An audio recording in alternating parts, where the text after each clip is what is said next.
Welcome to the Hard Skills Show, where we discuss how to develop the most challenging soft skills required to navigate today's leadership complexities and tomorrow's unknowns. I'm your host, Dr. Mira Brancu. Let's say you're really happy in your job. You have zero interest in becoming a social media influencer or owning a business. Or let's say you do own a business. Why is it important, regardless of these roles, to own your visibility, and how can the mechanism of thought leadership help you attain your professional goals, regardless of your situation? That is what we will learn in this episode with our guest today, Emily Crookston. Emily Crookston is a best-selling business book ghostwriter, author, and developmental editor. She specializes in helping leaders, experts, and business owners find and share their big ideas. As the owner of the Pocket PhD, she builds thought leadership ecosystems to support her clients' professional goals. For leaders and experts, that means writing white papers, keynote speeches, and other high-stakes content. For business owners, it means writing a book that sells. Emily's first book, called Unwritten, The Thought Leader's Guide to Not Overthinking Your Business Book, is out now. I went to her lunch party, so I do know her. And I should say she's also a speaker and a former philosophy professor. So that's Dr. Emily Crookston to you. So she doesn't go by that, but I will reference that because that's important. When she's not writing intensely, she's most likely practicing yoga intensely, and she lives for desserts topped with real whipped cream. So welcome, Emily. Really glad to have you on the show. And let's talk about real whipped cream first.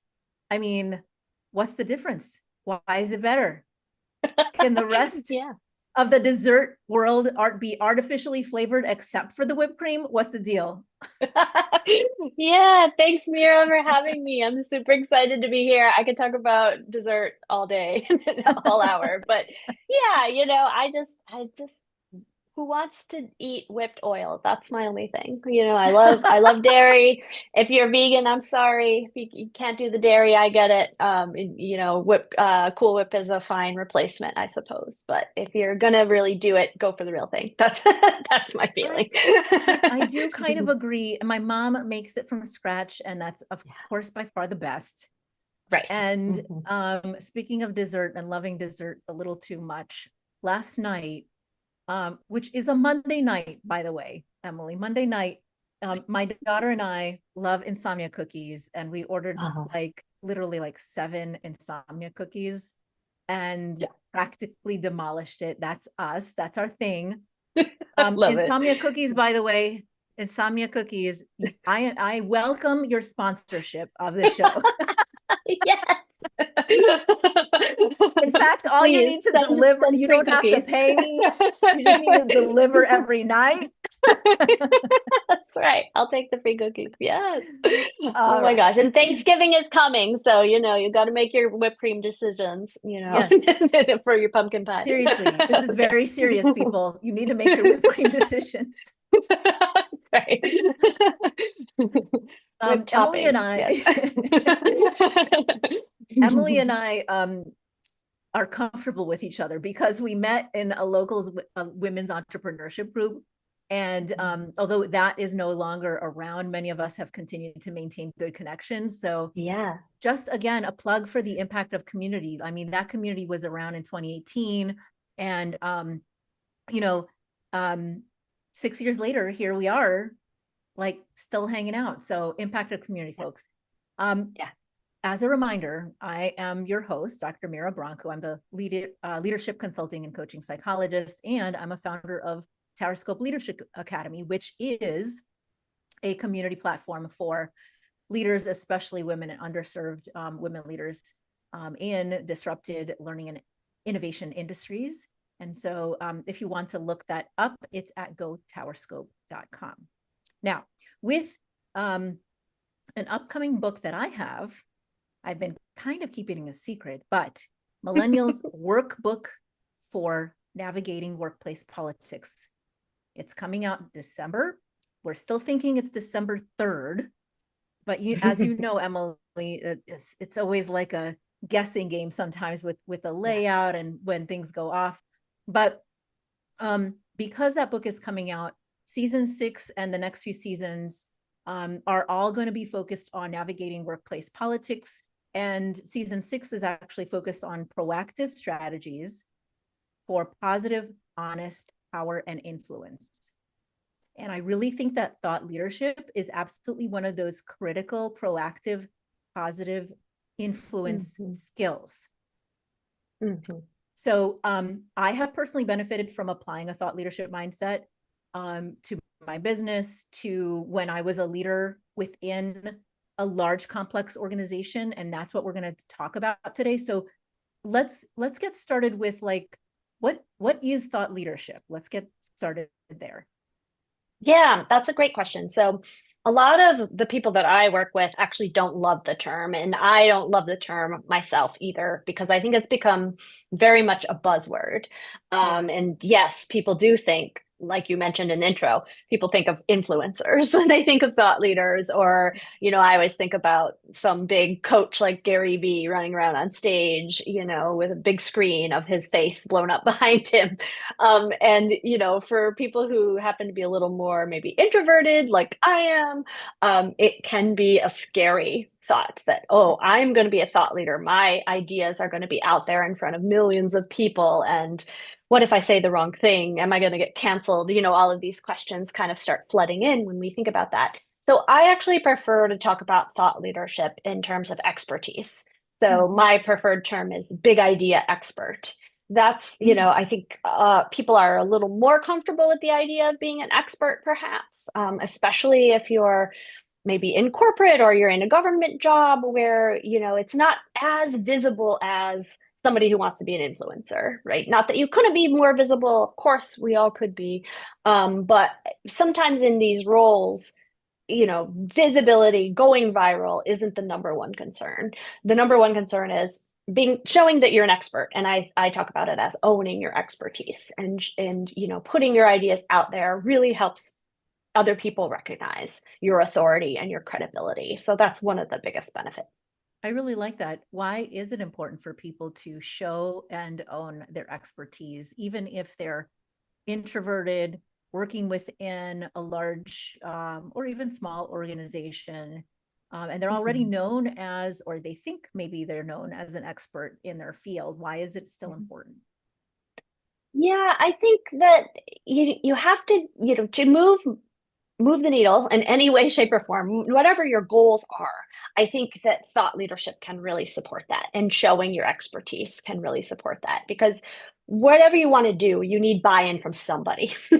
You need either, if you're a leader, maybe all you need is your team to get in line behind you, or your team to help you support, the initiatives that you want to get through. Or if you're trying to get promoted, obviously you need to get buy-in from the people above you who are making decisions about promotions and who's moving up. And so, you can really do that by sharing your ideas. And one of the most important things that I think being open to sharing ideas gets you is that you're also open to other opportunities that people might be bringing you. And so, it's really easy to have kind of tunnel vision and, be very focused on, these are my goals, these are the things that this is my agenda, this is what I want to get done. But when you're in that mode of sharing ideas, and I like to talk especially about sharing half-baked ideas, those ideas that you haven't fully tested or formed, or you haven't created the PowerPoint, the 20-slide PowerPoint or the 50-slide PowerPoint around it. You show a little bit of vulnerability. We always talk about vulnerability for leadership, and it helps you connect with people when you can just share those ideas. And you can even preface it by saying, look, I have, this is a new idea to me, or this is something I've been kicking around. And I'd love to get your thoughts about it, right? So that in and of itself kind of, opens the door to other people to share their ideas. And now all of a sudden you have more of a collaborative space that you've kind of opened up and created. And in a lot of company cultures anyway, showing that the ability to collaborate is really huge. It really does help you get that buy-in, get people on your side so that you can, meet those goals and get the support that you need. Yeah, yeah. I have a million follow-up questions, but I'm sure. before we get to my million follow-up questions, Yeah. you started out as a philosophy professor. Yeah. Yeah. Was thought leadership, or this big idea, visibility expert idea, on your mind even back then? How did you get to sort of this point in your career? Yeah, that's a great question. So I would say yes, it was on my mind in a very different form. So as a lot of people who get a PhD, my goal was to become a tenured professor. That's all I ever wanted to do, and through my 20s and while in grad school. And in philosophy and academia, visibility is very different than it is in the business world or even in the corporate world. So what that looks like and what I thought that looked like was a little bit different, but there's still that element of collaboration. There's still that element of help getting people on your side to get to where you're trying to go. So it goes back to politics. I mean, every workplace has its own culture and politics, and I think half of the battle of getting to where you want to be in a career is navigating all of that, figuring out how to do it. I was not great at it in academia.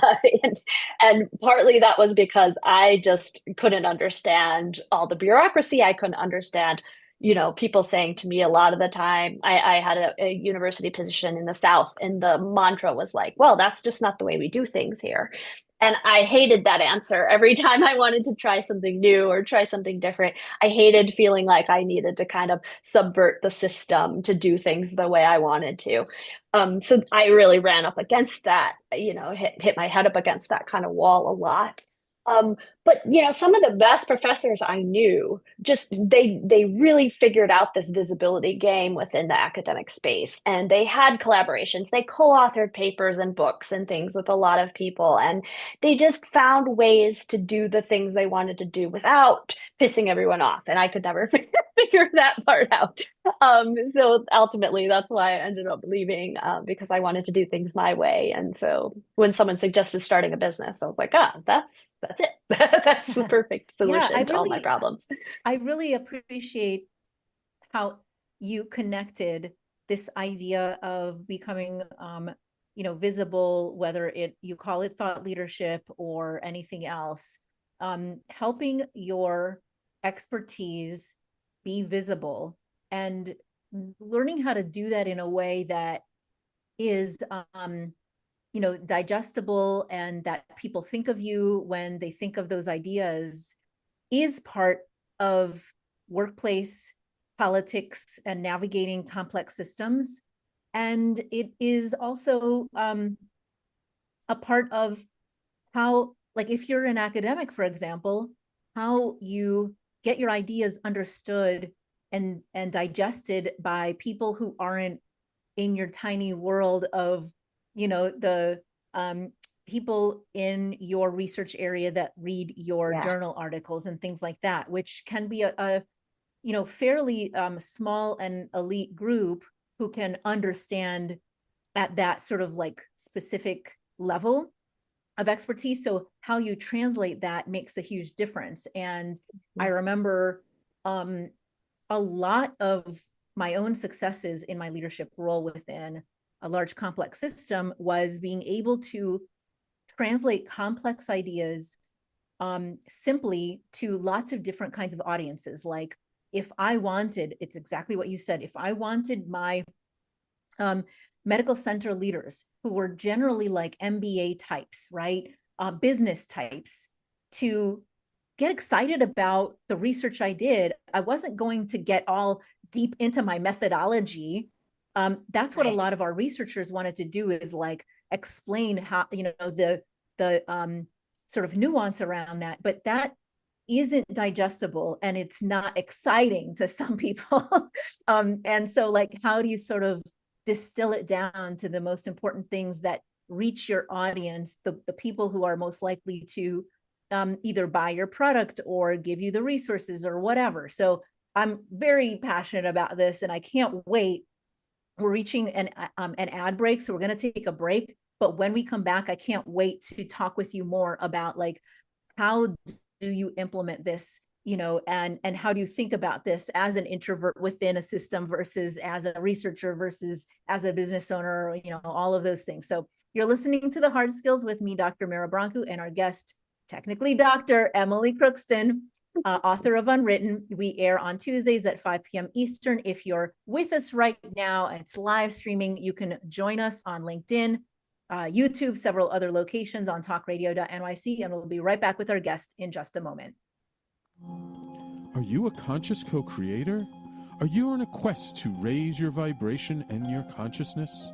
I'm Sam Leibowitz, your conscious consultant, and on my show, The Conscious Consultant Hour, Awakening Humanity, we will touch upon all these topics and more. Listen live at our new time on Thursdays at 12 noon Eastern Time. That's The Conscious Consultant Hour, Awakening Humanity, Thursdays, 12 noon on talkradio.nyc.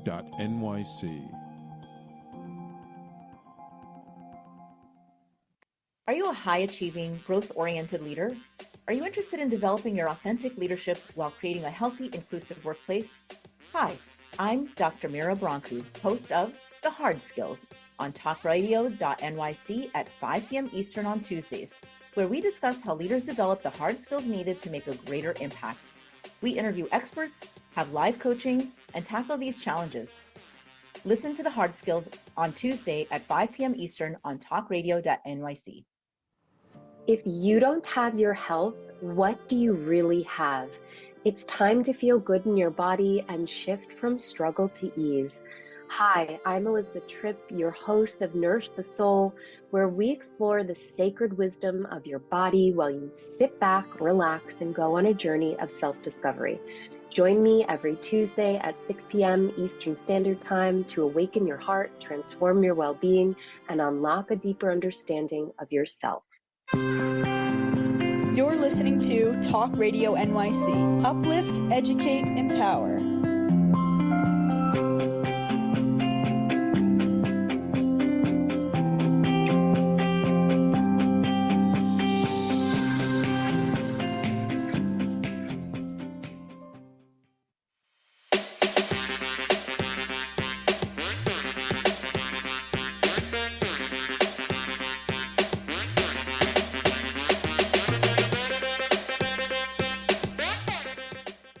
Welcome back to The Hard Skills with me, Dr. Mira Brancu, and Dr. Emily Crookston, author of Unwritten. And we had a blast in a chat while the ads were going. She clearly got us all going around the desserts. We're talking about pumpkin rolls versus cinnamon cookies versus hot chocolate and cider. Oh my God.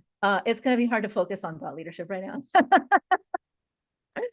But let's do it. Before we get into like how to think about it in different roles and how it actually looks like, how to apply it.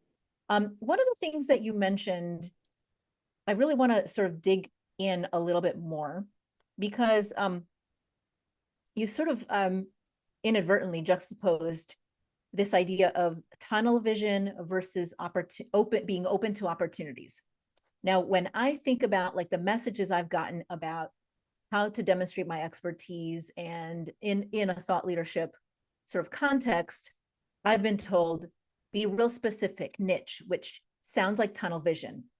But what you're sharing is that in fact, sometimes that could actually limit your opportunities and so I'd love to hear a little bit more about how do we sort of both demonstrate our expertise and at the same time not make it so that it's so tunnel vision and so restricted that you're not seeing and open to new opportunities.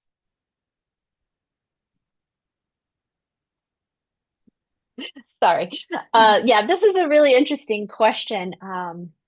The question of whether to niche down and when to niche down often comes up in the business world, probably less so in, corporate positions and things like that, where you have more defined roles, I suppose, and there's more guardrails around these things. But I think that when it comes to, thought leadership, you're absolutely right. Like you can easily get sort of stuck in tunnel vision on a specific point that you and just a few experts or a few scholars, if you're in academia, a few, individuals care about and want to nerd out with you or geek out with you about it.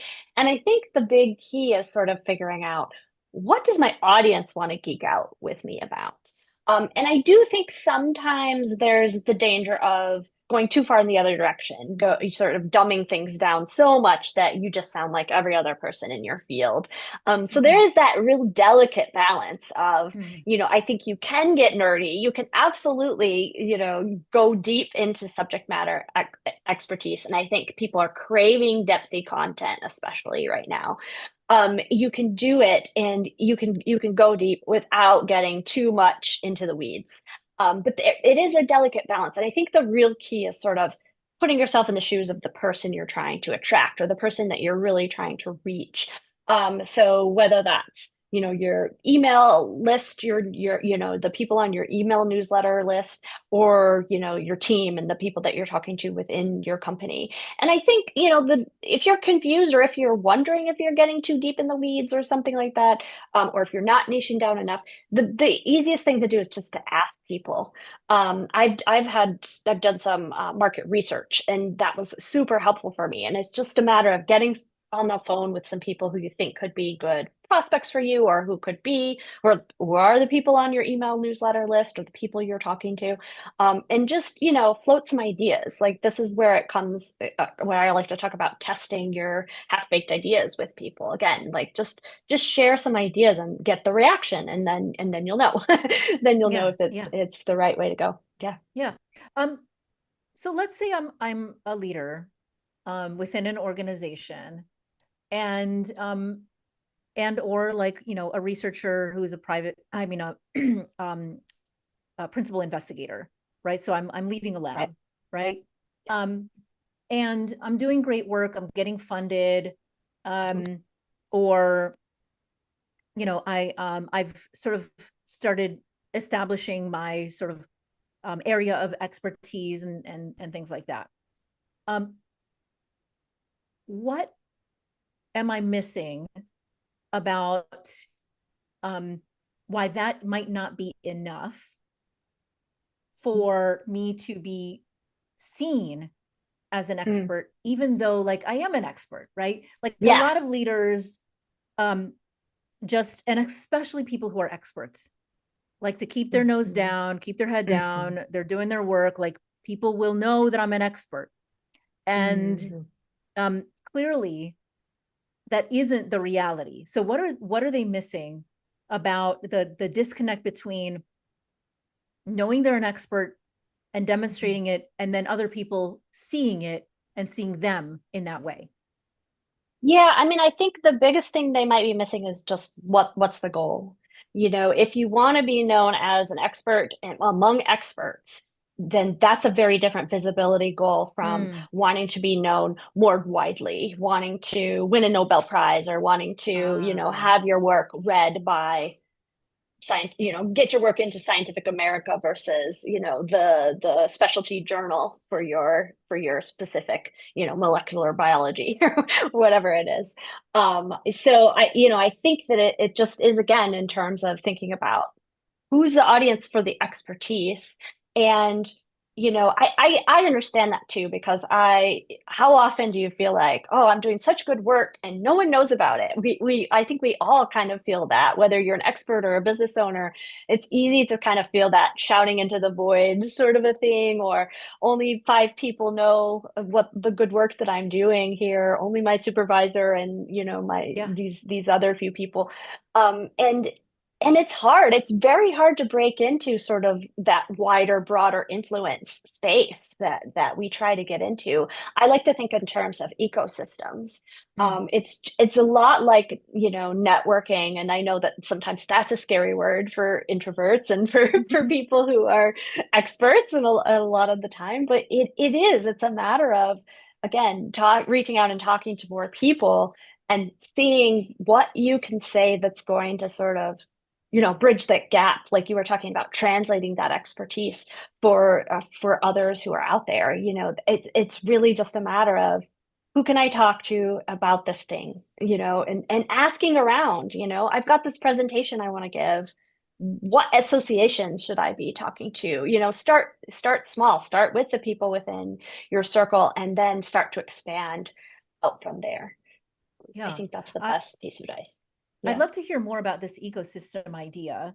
But before we get there, just I want to highlight what you said about the point is the goal to influence or not, and who. And I think that's really important, because you're right. If you're trying to influence people who are experts within your field, then it makes sense. They might already be aware of you through other mechanisms, like writing in a journal, right? And things like that. But if your goal is, I want to make a greater impact in the public realm, for example, Right. Or I want to get some resources from administrators who have no idea and no understanding of what I do.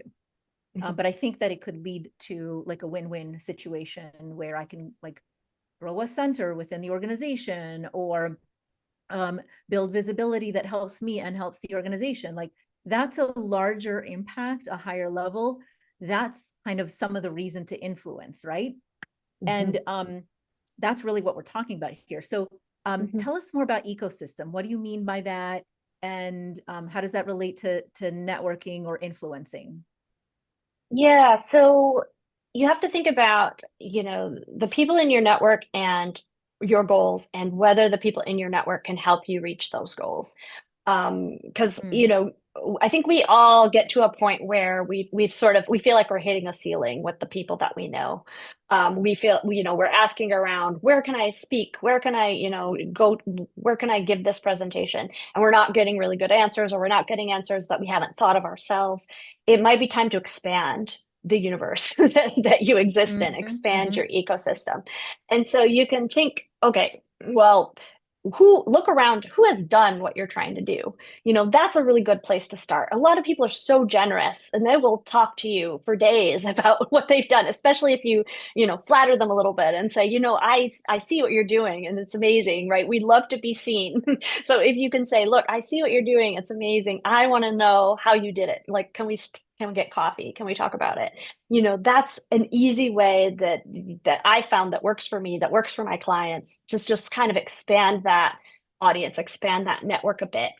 And then another piece of the ecosystem is the kinds of content you're creating, the stuff that you're putting out into the world, right? You have to think about how that also aligns with those goals.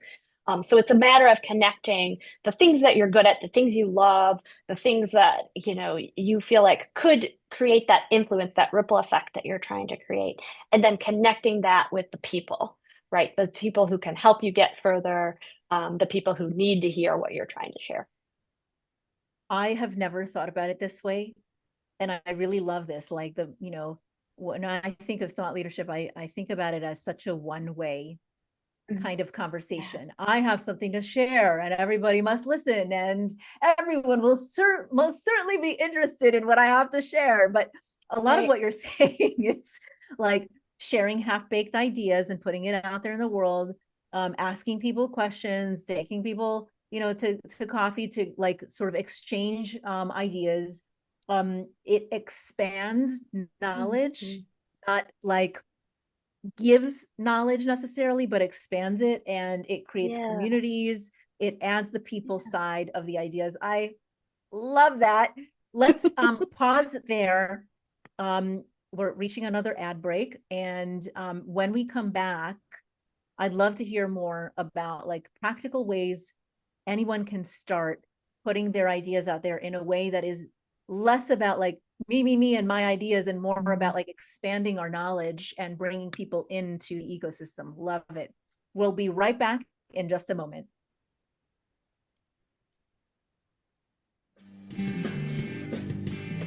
Hey everybody, it's Tommy D, the nonprofit sector connector, coming at you from my attic. Each week here on talkradio.nyc, I host a program, Philanthropy in Focus. Nonprofits impact us each and every day, and it's my focus to help them amplify their message and tell their story. Listen each week at 10 a.m. Eastern Standard Time until 11 a.m. Eastern Standard Time, right here on talkradio.nyc. Were you an essential worker during the pandemic? If you needed to learn stages of epilepsy, did you depend on advocates? Did you use new innovations to cope with mental and neurological issues? Maintaining high quality of life and keeping good mental health are what we all strive for. I'm Frank R. Harrison, host of Frank About Health, and each week top healthcare influencers, professionals, and innovators answer these questions and more. Stay tuned on Thursdays at 5 p.m. on talkradio.nyc, and I will continue to be frank about health with all of you. Hi, I'm Linda Marsanico. The A Train to Sedona is a memoir about my journey to love and compassion. It's also the name of my new broadcast on Wednesdays at 12 noon. When we are spiritual, we embrace possibilities and ideas, which strengthen our mind, body, spirit, health, and wisdom. On the A Train to Sedona broadcast, I plan to interview guests who embrace these expansive practices. Join us on Wednesdays at 12 noon on Talk Radio New York City. You're listening to Talk Radio NYC at www.talkradio.nyc. Now broadcasting 24 hours a day.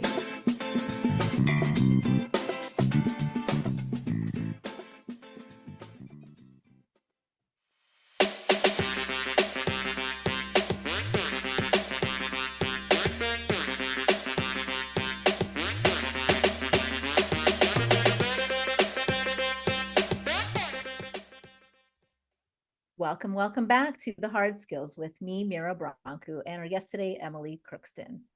So we've been talking about redefining thought leadership in a couple of ways. One is as a big idea expert, to show your expertise and sort of translate it for the audience and for the purpose that's needed. And two, thinking about it more as an exchange in order to expand our knowledge base around that area, which I just love. And so how do people get started doing that? If I have like a bunch of areas of interest and it's like deep knowledge, how do I get started in this? Yeah, it's a great question. So one thing that a lot of people love is journaling. You can start there. Start by talking to yourself and reflecting yourself on your ideas. It's now okay to talk to yourself, everybody. Yes. Start by talking to yourself. You could do it. You can speak to yourself too. It's okay. Yeah, and then I love social media for this reason, for a place to test ideas, a place to gather an unofficial community. There's not a lot of pressure. You don't have to say, oh, I'm going to start a community over on Mighty Networks and, oh, how am I going to fill this community? Right. You don't have to go to that length. You can just start posting ideas. I think LinkedIn is a great place to test ideas. That's pretty much exclusively how I use it. I don't see it as a place for lead generation for my business so much anymore. I just see it as a place where the people who I like hang out and will comment on my crazy half-baked ideas. And so, the best thing you can do is start being consistent and just putting ideas out there. And this can feel very uncomfortable for experts. It's not at all easy if you're very used to only sharing very polished ideas with people, only when you have the PowerPoint complete. But just, dip your toe in, it could be just a belief that you have, or, it might be something that you see, a procedure or a system that you see, and you have an idea for improving it. And you could simply put it out there and see what other experts think about it, as a way to just kind of start talking, start those conversations that can really lead to the bigger ideas.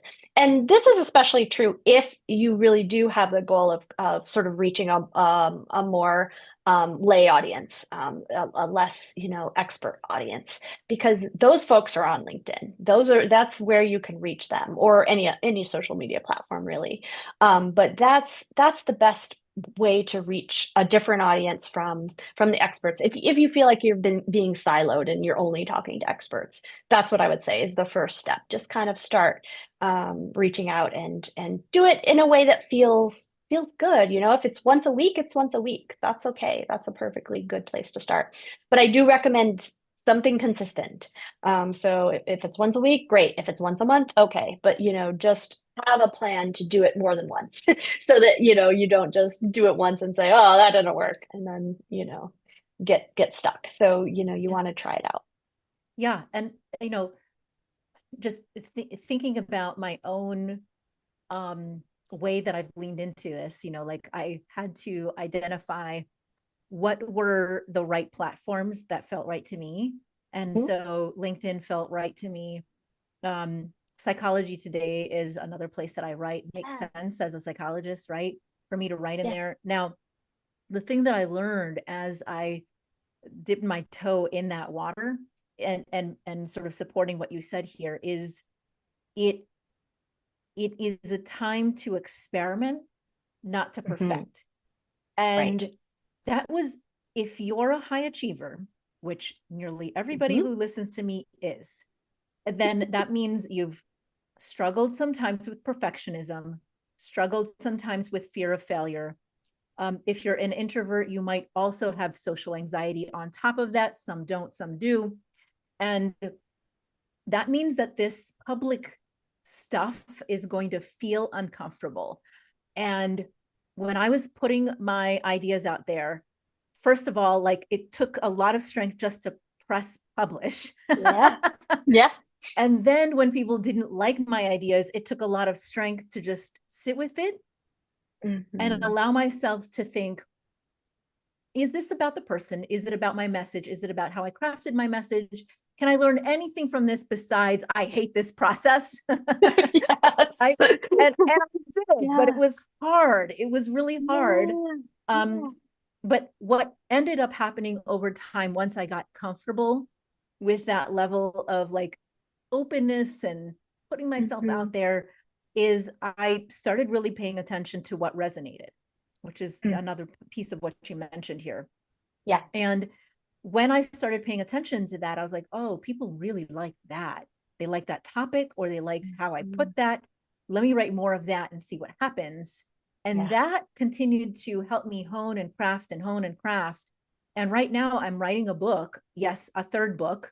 And it's all pulling everything together that I've been like playing around with for the last, 6 years, and especially in the last 2 years, as I've honed and sort of seen what people resonate. And then like that helps me think and get more clarity about what I actually want to say and to whom and why, which is exactly what you've been saying, but I'm giving like a real clear, concrete example of how that looks over time. Yes, I think this is so great because a lot of authors make the mistake of they've never posted publicly when they put their book out there. And how scary is that? Like, talk about that perfectionism, need and mode, like, oh no, I have to write the book long treatment of this. And that's, and I totally understand that because I often, have a hard time with writing copy for my website. It's so hard to take a big concept and squish it down into only a few words. That's very difficult for me. And so that's a thing that posting on LinkedIn and posting half-baked ideas has really helped me with, because you're right about that feeling of, oh my gosh, that I posted and no one saw it, or, it just went into the void.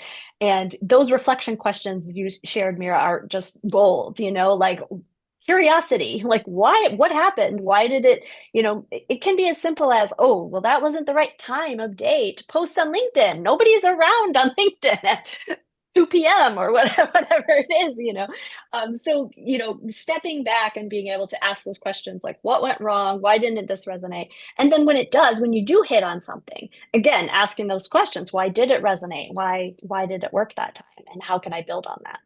Yeah, really absolutely. Can I also bring out, you just said that some of this stuff, like distilling big complex ideas into simple copy on a website, is very difficult. Hello, she's a ghostwriter who is a developmental editor for other people, and this is hard. So can we normalize that piece too? Yes, absolutely. Yeah. I mean, I often tell people, people make this assumption about me all the time. Whenever I have somebody who's going to work with me to write copy or do something, they're always like, well, you're a writer, it's easy for me. And I'm like, oh no, like it's easy for me to write other people's stuff. And I'm still not a good copywriter, period. End of story. Copywriting is a very different thing from writing a blog or writing an article or writing a book. I see those as very different things.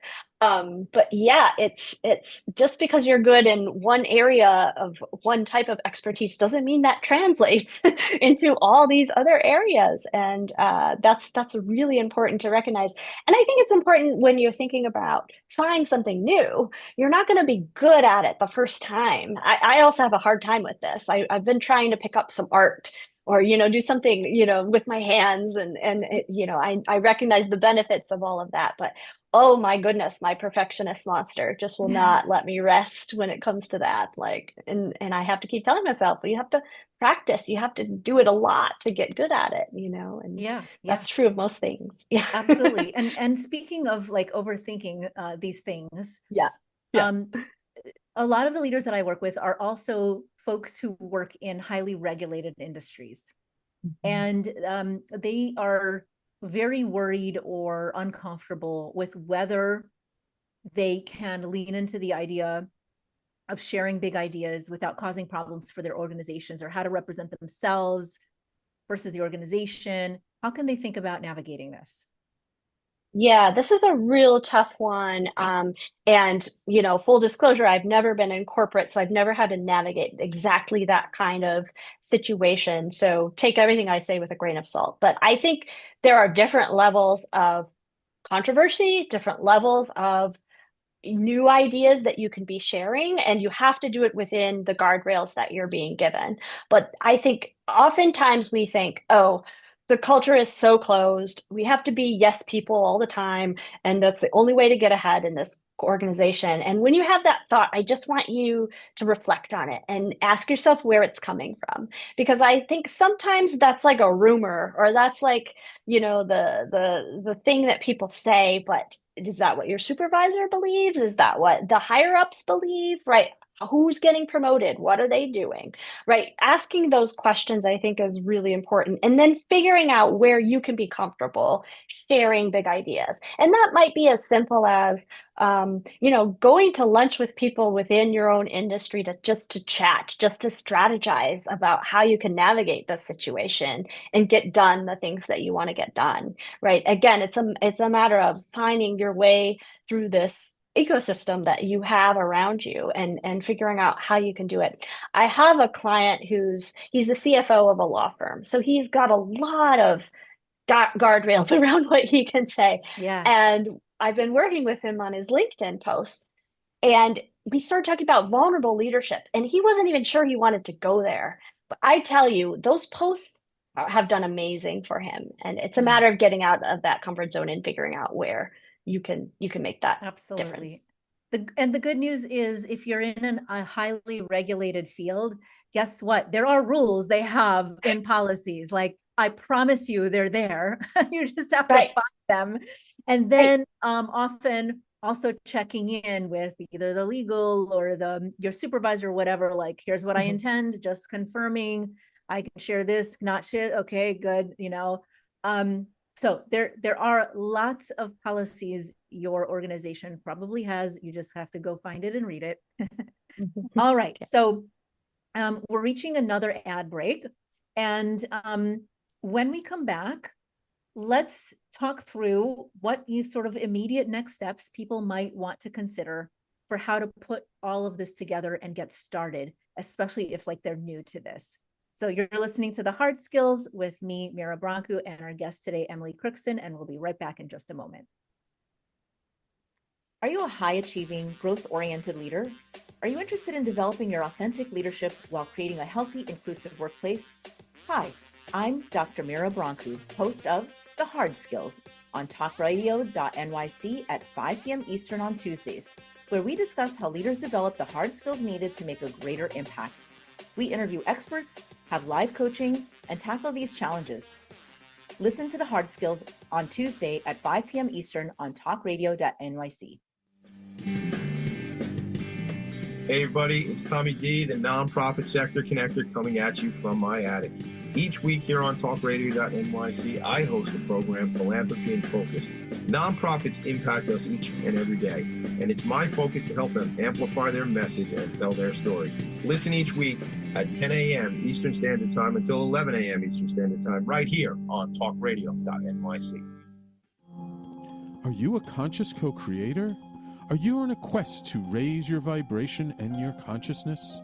I'm Sam Leibowitz, your conscious consultant, and on my show, The Conscious Consultant Hour, Awakening Humanity, we will touch upon all these topics and more. Listen live at our new time on Thursdays at 12 noon Eastern Time. That's The Conscious Consultant Hour, Awakening Humanity, Thursdays, 12 noon on talkradio.nyc. You're listening to Talk Radio NYC at www.talkradio.nyc. Now broadcasting 24 hours a day.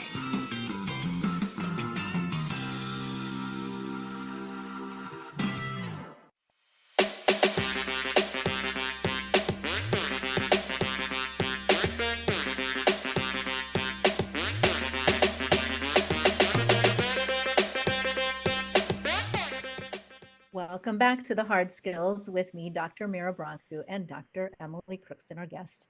So we've been talking about how do you churn your expertise into getting those big ideas out into the world to increase your visibility and influence for a variety of purposes, whether that's to make a greater impact or to get the resources you need. If you're brand new to this, and all of this is like, oh my God, where do I even start? I'm feeling overwhelmed. What would you recommend after the sort of identifying a potential platform like LinkedIn, and then like trying to put some ideas out there? Is there something before you get there or something right after that that would help turn the playing around with it into a strategy? Yeah, I think the best thing you can do is kind of pick a date or a deadline and say, okay, on this date, I'm going to post something. And then, reverse engineer. What do I need to feel comfortable to post something on that day? That's, when you're first getting started, I think the biggest barriers are sort of like, ooh, I don't know what to write. I don't know what to say. And so giving yourself some time to really think about it and just brainstorm without judging what you're writing down can be a really good way to get started. And then, you might have a friend who can be your support buddy, your accountability partner, and you can say to them, look, I'm going to post on this day. It'd be really great if you would go and comment on this post once it's up. So you can even get a bunch of people together to have that kind of be, your posse who can come and comment on your LinkedIn post. That can take the sting out of posting and not having anybody see it. And so that's a great way to get started. And like we were saying before, remember that it's experimental. Remember to have fun with it. If it's, I always say, try it out for a few months, right? Be consistent for a few months. So maybe once a week for 3 months, or, once a month for 3 months, whatever works. And then evaluate, then say, okay, is this fun? Is it getting me where I'm trying to go? Is it helping me? What have I gained from this? And making that, then making this choice about whether it's worth your time. Yeah, I like making it an experiment instead of like feeling like you're committing to this massive thing, but still being consistent, like you said before. Right. I love the idea of having an accountability partner or partners to like hold you to it, but also to help you feel more comfortable. Like they're gonna catch you. They're out there. They're waiting to cheer you on. It reminds me, again, sort of like going back to how I entered this space. I'm just going to, use myself as another example of this. My goal was to get myself known for something I wasn't known for. I was known for PTSD research. and I was not known for supporting women in leadership. I did that, like a quiet thing that I did, right? And but I really wanted people to see me in that way because I wanted more business, honestly, in that direction, because I loved that aspect of my job that was so quiet, right? And so I started, writing, and even before then, I thought to myself, like, what would keep me writing for a long time? Like, what can I not shut up about when I'm like in conversations with people? What can I not stop thinking about? What could I like generate a billion ideas around that like will just keep me going? And when I try to write about something that doesn't excite me, even though like I do the work and I want people to know about that, it's so much more arduous and it takes so much more effort, right, to do that. So that's I think part of it too, right? Yeah, absolutely. It goes back to keeping it fun. You created kind of your own experiment. Like, what can I get known for? Like, how playful and fun is that? Like, I'm known for this thing, but I want to see if I can find something else to be known for. I love that's the kind of experiment we're talking about. I'm an expert in this, but I want a greater, bigger following, and what is that thing that I could play around with? When I was in grad school, I love to talk about this thing, and I haven't talked about that in a really long time. What would it look like to start talking about that thing on LinkedIn? I love those kinds of experiments. It's almost like a little mini personal research project, right? And that's a great way to think of it. This is a research project. Yeah. So I'm wondering, you gave us an example of one of your clients who's in the law field.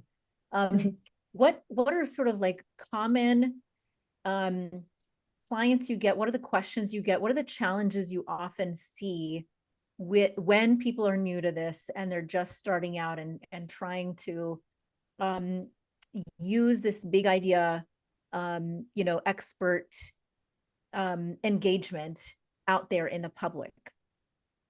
Yeah, some of the questions I get are, a lot of people just say, I don't know what to write about. And, sometimes it takes brainstorming with other people to figure it out, So if you have that feeling like, I just don't know what to write about, call a friend, get somebody to help you kind of think it through, because in these brainstorming calls, we'll do them for like 60 or 90 minutes. We'll pull out 30, 50 ideas, right? They're in you. So if you ever feel like you don't know what to write about, it's there. You've just got to kind of surface those ideas. And I think the other thing that I get a lot of the time is like, sometimes when you're sort of sharing half-baked ideas, it tends to be this like monolith, this huge thing that you're sharing. And it's hard to kind of compartmentalize. And often, like, if you write one post, think about it. Could it be 3 posts, right? Could it be some number of posts? Because it probably could be. You could probably pull out, and that doesn't mean you need to rejigger that post. You could post it as it is, but then you could write 3 other posts off of that post. Repurpose your content. If you're getting started, it's a great idea to just play with what you already have. If you're feeling stuck, just go to something you've already written. You can you look at it through a new lens, and you can probably find a bunch more things to say about it. Yeah. And, just sort of as a final thought around this, if you told me that I'd be writing about the thing I'm writing about now, like 6 years ago, I'd be like, oh, that's interesting. I would have never thought of that. Yeah, like, exactly. That is the experimental iterative process. So that's my takeaway. What is one thing you want people to take away from today with you, Emily? I just want people to recognize that this doesn't have to be a chore, and getting visible can be really scary, especially if you're introverted, especially if you're very perfectionist, especially if you're very much a high achiever. But if you can just let the guard down just a little bit and look for the fun, look for what gets your curiosity juices flowing, I think you can have a lot of fun with this new research project that we're giving you. And if people want a lot more hand-holding, tell them where to find you. Sure. There's my website on thepocketphd.com. You can contact me through the contact page there. You can hop on my newsletter as well if you're curious to find out more.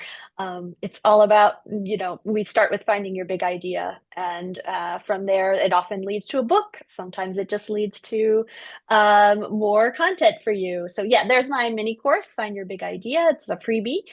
So if you'd like to sign up for that, you can jump on my newsletter through that. And yeah, you can get a taste of how I work right there. Great. All right. So go to thepocketphd.com.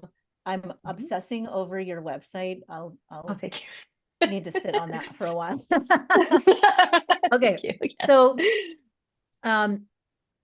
those of you who are listening, what did you take away?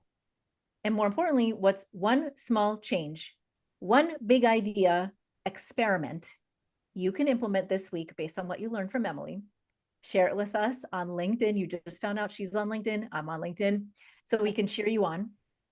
Talkradio.nyc is also on Facebook, Instagram, Twitter, Twitch, Apple, Spotify, and Amazon Podcasts and other places.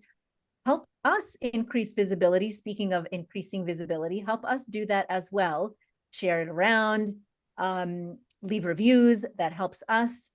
The stuff we talk about on this show is part of our research-based strategic leadership pathway roadmap that we also teach in our Towerscope Leadership Academy. It's a private coaching and learning community for socially conscious misfit leaders in disrupted learning and innovation industries looking to make a greater impact. And you can do that through your thought leadership as well, by the way. To learn more about us, you can go to gotowerscope.com. If you don't have much time and you want some quick support with the many complex decisions and dilemmas you're facing in your current leadership role, we do have a one-day Fuel Forward Action Lab program. That's what it's called, on December 5th. And we do have a few spots left. You can just reach out to me at mira@gotowerscope.com or on LinkedIn to learn more. If you want to reclaim your leadership voice and vision, Emily is coming back to us to do some more teaching in our program. So join us, join the program, and then you'll hear more from her as well. All right. Thank you, talkradio.nyc, for hosting. I'm Dr. Mira Brancu, your host of the Hard Skills Show. And Emily, thank you so much for sharing all of your wisdom today. I really appreciate having you on the show today. Thanks for having me. Yeah, absolutely. And have a great rest of your day wherever you're tuning in from. Go check out gotowerscope.com and find out more about our Leadership Academy, our Fuel Forward program, and anything else that you might be interested in to grow your leadership and team development. Again, you can reach out to me also at mira@gotowerscope.com or at LinkedIn to learn more about our Fuel Forward Action Lab program on December 5th. Take care, everybody. You're listening to